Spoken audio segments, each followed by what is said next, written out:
Star plus पर आने वाले शो अनुपमा में आज आप देखेंगे कि काव्या मंदिर जाती है और भगवान कृष्ण के सामने हाथ जोड़कर प्रार्थना करती है और बहुत खुश होती है। तभी वनराज और अनुपमा भी उसी मंदिर के गेट पर पहुंच जाते हैं और बाहर ही खड़े होकर कुछ बातें करने लगते हैं।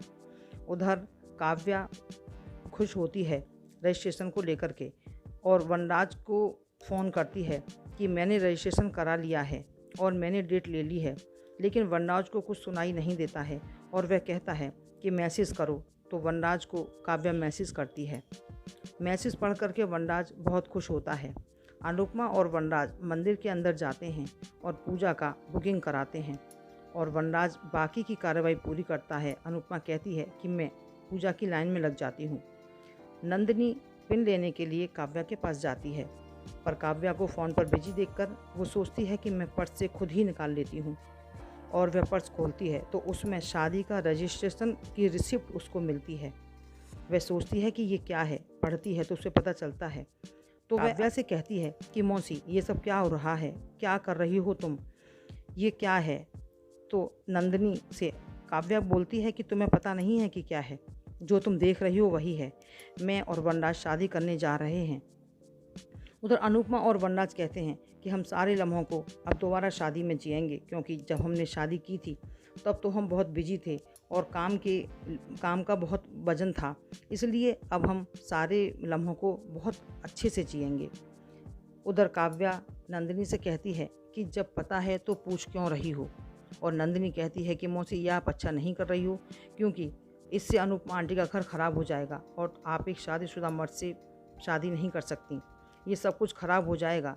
क्या कर रही हैं आप तो मैच्योर हैं, आप बच्ची तो हैं नहीं। क्या कहती है कि नंदिनी वही मैं कर रही हूँ जो कुछ साल पहले तूने किया था, और मैंने तुझको बहुत समझाया था उस वक्त, लेकिन तूने मेरी एक नहीं मानी थी। तो प्यार में ऐसा होता है, मैं वन्ना से प्यार करती हूँ और मैं अनुपमा का घर बिगाड़ना नहीं चाहती, इसलिए मैं सिर्फ उससे शादी करना चाहती हूँ जिससे कि मैं इनसिक्योर ना रहूँ। बस इतनी सी ही बात है।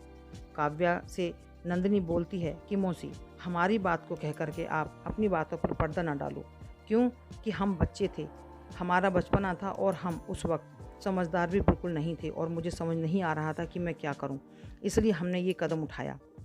लेकिन तुम तो मैच्योर हो, तुम तो जानती हो कि किसी का घर टूटने का दर्द क्या होता है।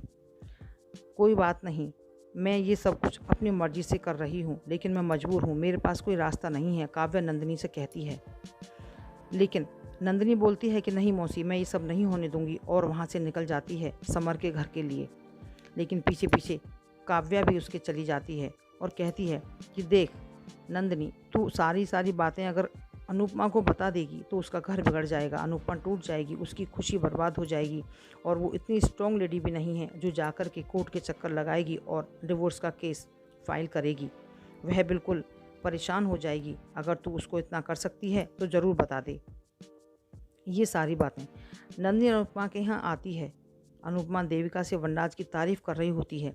वह उससे कहती है कि देख देविका, मैं बहुत खुश हूँ, वनराज ने मुझसे माफ़ी भी मांगी है और मेरे से बहुत कुछ वादे भी किए हैं। देविका कहती है कि तू खुश है तो मैं भी खुश हूँ, चलो ये खुशी तुम्हारे जीवन में हमेशा टिकी रहे। तभी काव्या और नंदिनी अनु के घर आ जाती हैं और अनुपमा को देखती हैं। अनुपमा जैसे ही पलटती है तो अनुपमा कहती है कि अरे तुम दोनों कब आई, मुझे तो पता ही नहीं चला। तो इस पर नंदिनी कमेंट्स करती है कि वाह आंटी, आपके घर में कोई चला आया और आपको पता भी नहीं चला। लेकिन अनुपमा कुछ नहीं समझ पाती है। तभी वनराज का बहनोई संजय वहाँ आ जाता है और अनुपमा पैच और काव्या को घूरता रहता है।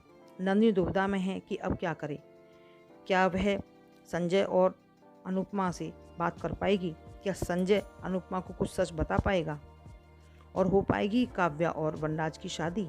देखने वाली बात है, देखेंगे अगले एपिसोड में। आप भी कमेंट्स करके हमको ज़रूर बताएं और चैनल को लाइक, शेयर और सब्सक्राइब ज़रूर करें।